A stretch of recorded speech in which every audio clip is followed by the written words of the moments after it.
Olá, hoje a gente vai fazer uma análise a fundo aqui de um material sobre criptomoedas que recebemos. É um conteúdo, assim, bem denso, né? Ótimo para quem está se preparando, talvez até para uma prova de economia e precisa pegar os pontos-chave desse universo que é, bom, complexo. Nossa missão aqui é extrair o essencial mesmo, sabe? As ideias mais importantes por trás dessa revolução financeira. Mas sem simplificar demais, claro, para não perder nada importante. Vamos começar pelo começo, então. Bitcoin. O que é isso exatamente? É a primeira criptomoeda, né? Surgiu ali por 2008, 2009, criada por alguém, ou um grupo, né? Ninguém sabe ao certo, sob o nome Satoshi Nakamoto.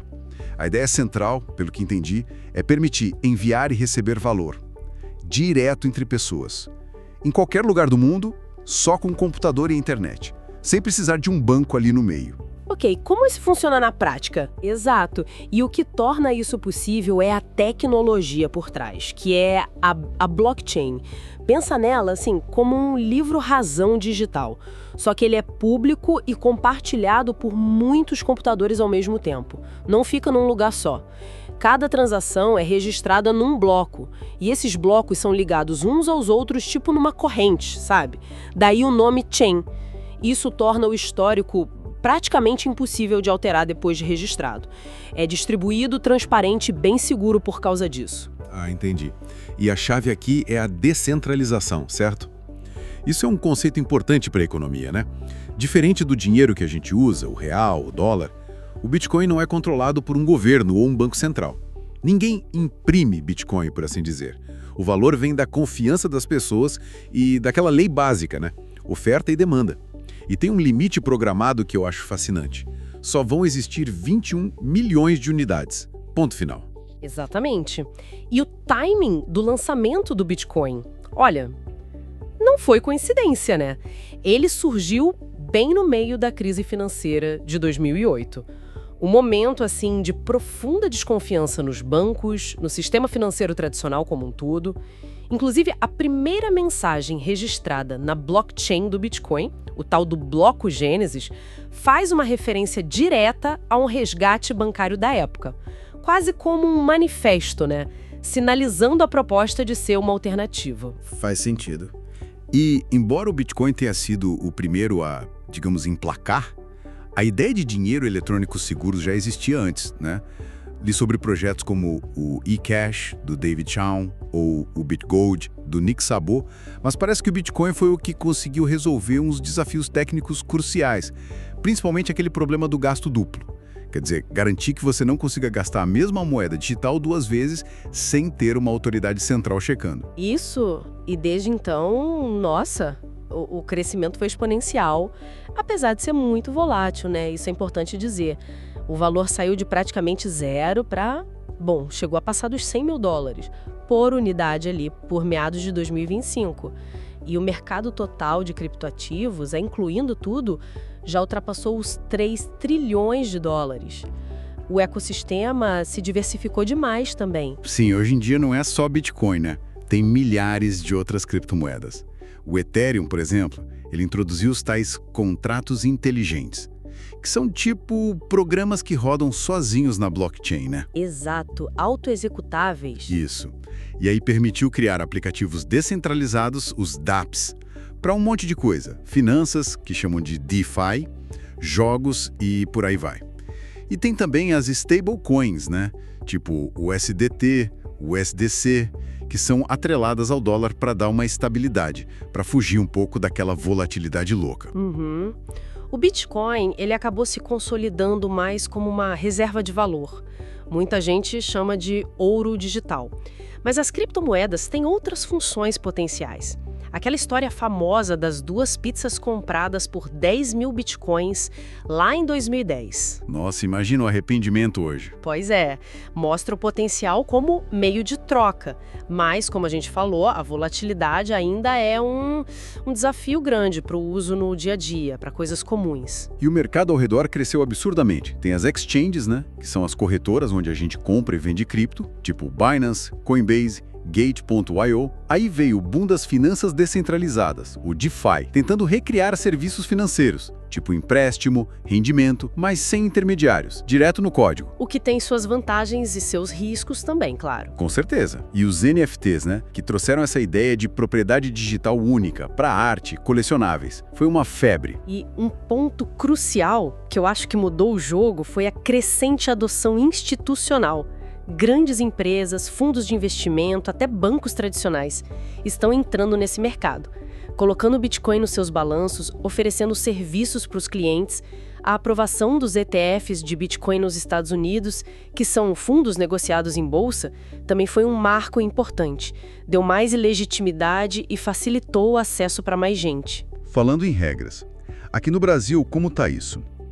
O material menciona que o Banco Central está preparando as regras para as corretoras, né? As PSV. Isso, prestadores de serviços de ativos virtuais. A regulamentação está prevista para 2025. A ideia principal é trazer mais segurança jurídica, exigir licenças, implementar medidas contra a lavagem de dinheiro e um ponto importante, separar o dinheiro dos clientes do dinheiro da corretora. Para proteger o usuário, né? Ah, sim. E também tem o foco na tokenização. O que seria isso? Basicamente, é transformar ativos do mundo real, tipo um imóvel, uma obra de arte, em tokens digitais na blockchain, para facilitar a negociação, fracionar a propriedade. Entendi. Mas nem tudo são flores, né? O material levanta um ponto bem crítico sobre sustentabilidade. A mineração de Bitcoin... Sim, esse é um debate fundamental. A mineração de Bitcoin usa um método chamado Proof of Work para validar as transações e criar novas moedas. E esse processo consome uma quantidade enorme de energia elétrica. Sério, comparável ao consumo de países inteiros. Isso gera preocupações ambientais bem legítimas. Nossa, é muita energia. Mas existem soluções sendo buscadas para isso, certo? Ou a gente está preso nesse modelo? Sim, existem alternativas sendo desenvolvidas e implementadas. O Ethereum, por exemplo, que é a segunda maior cripto, ele migrou do Proof of Work para o Proof of Stake. Esse Proof of Stake é um método muito mais eficiente em termos de energia. Ele não depende da força computacional bruta para validar, mas sim de os participantes apostarem suas próprias moedas como garantia. Ah, interessante.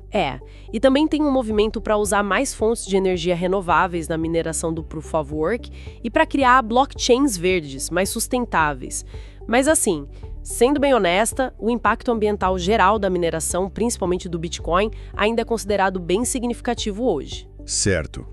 E além da sustentabilidade, que outros riscos são importantes a gente ter em mente? O material cita alguns. Sim, vários. A própria volatilidade dos preços, né, que pode ser brutal, a segurança contra hacks e roudos. Aqueles casos de hackers ligados à Coreia do Norte, né, roubando bilhões. Exato. A incerteza regulatória também pesa. Cada país está lidando de um jeito, e isso cria instabilidade. E tem o desafio da escalabilidade. Escalabilidade. Fazer com que as redes consigam processar um volume muito grande de transações de forma rápida e barata. Ainda é um gargalo para muitas delas. E a relação dos governos com as criptos? Parece que está mudando também. Está evoluindo bastante. Alguns países, como os Estados Unidos, estão discutindo ou até implementando a criação de reservas estratégicas em Bitcoin. Tratando quase como ouro, sabe? Uau! Isso teria um impacto gigantesco no mercado, imagino. Com certeza. Na oferta, na demanda, na percepção global do ativo. Por outro lado, o material também aponta uma outra dinâmica. Países que estão sob sanções internacionais. Rússia, Irã, Coreia do Norte. Parece que eles estão usando a mineração e até ciberataques para conseguir criptomoedas, como uma forma de levantar capital e talvez contornar o sistema financeiro tradicional. É uma faca de dois gumes, né? Mostra a versatilidade, mas também os riscos associados a essa falta de controle central.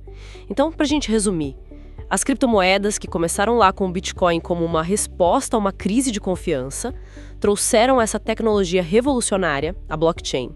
O mercado explodiu, se diversificou muito, tem várias aplicações, interesse institucional crescendo, mas, ao mesmo tempo, enfrenta desafios enormes. Regulação, sustentabilidade, segurança, a própria volatilidade é um cenário complexo. Com certeza. E para quem está estudando economia, como você mencionou no início, acho que fica uma reflexão final importante que o material sugere.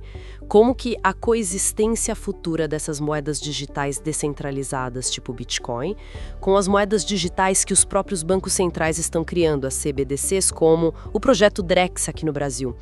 Como essa convivência vai poder remodelar não só o sistema financeiro que a gente conhece, mas a própria relação entre as pessoas, o dinheiro e o poder do Estado sobre a economia. É algo para se pensar fundo, né?